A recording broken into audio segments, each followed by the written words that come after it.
English Shorthand Senior, October 1971. Be ready. Comments. Mr. Vice Chairman, I would like to divide this problem into two broad aspects. One is a law and order problem. Once we abridge the Constitution and alter the fundamental rights, then it is almost an invitation to people take up the challenge. I may tell this House through you that if one feels very strongly and very sincerely about anything, he is expected to take or be cognizant of the consequences. Therefore, let us not look at this problem merely as a law and order problem, but as a problem, as my friend Mr. Bhupesh Gupta has put it, which ought to be solved in the political sphere to get a political solution for that. May I, with your permission, put to myself one question. What do I gain by standing alone in this house expressing an unpalatable thing, knowing fully well that if I were to give up that unpalatable thing, you would take, every one of you would take me into your hearts. What do I get by standing aloof and alone? You should understand the psychology behind that stand. Please do not think that I am pressing for it for the mere novelty of it.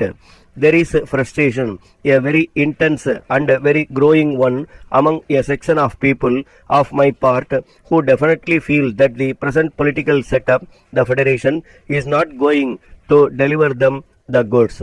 And that is why, after having had the experience in this federation, not only the members of my party, but members outside my party too feel that unless something radical is thought of, unless some new kind of political setup is created, this federation is not going to stand the strain and stress of the times. Of course, the minister was kind enough to state that even without this amendment, the constitution is very clear that the talk about separation is repugnant to the constitution. I may point out that juries are divided on that point, and I quote the opinion of one jurist of this august house. I am quoting Mr. Sapru. He has written a very persuasive, a very lucid article, not for separation, but against separation, in one of our English dailies, wherein he has said about the preamble to our constitution, and has said that it is a sovereign republic, since our constitution is not rigid, since amendments are allowed, since our constitution is purposely made to be flexible, even an amendment to the preamble can be brought forward. Therefore, it does not matter much whether, as the minister has stated, the talk about separation is repugnant to the constitution, or, as the jurist has pointed out, it is open to question. Apart from constitution, it is a matter of conscience. You should think, every one of you in this house should think, as to why a particular section of this country feel in a way diametrically opposite to what everybody else feels. We could not have been peculiarly brought up in a different way. We could not have been unaware of the good influence that was being inculcated in this country for the past 40 or 50 years. We heard Mahatma Gandhi talk about the great Bharat. We have heard with thrill, as most of you have heard, about the oneness of this country.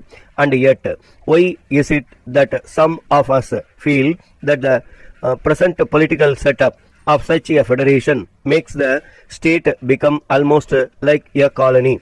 Why is it that we should feel in that way?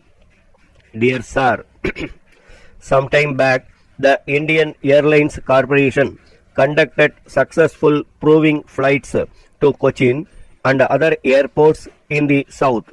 The public were and are still hoping that Indian Airlines Corporation would be introducing their Boeing service to Bombay and Madras from Cochin. The existing flight is inadequate. The Boeing aircraft is specifically designed to operate from runways with a length of 5,000 feet. I also gather that Indian Airlines Corporation is contemplating introduction of a Boeing service from Bombay to Trivandrum instead of Cochin. The reasons being that there are port truss cranes around the airport in Cochin projecting to a height of 200 feet and that the runway is not able to take the full weight of the Boeing aircraft. There is very great demand for seats to Cochin from Madras and other southern stations. It would be advisable for Indian Airlines Corporation to introduce directly non-stop Boeing services between Madras and Cochin. This service will ease a lot of pressure on the other flights going to Cochin through various points in the southern region. Further, since the obstacles of introducing Boeing service to Cochin and Coimbatore can be overcome by implementing the suggestion given above, this can be a forerunner for Indian Airlines Corporation to start a Boeing service to Cochin both by the clockwise and anti-clockwise route. I would very much like you to kindly consider my above suggestion. With kind regards, yours sincerely. Stop.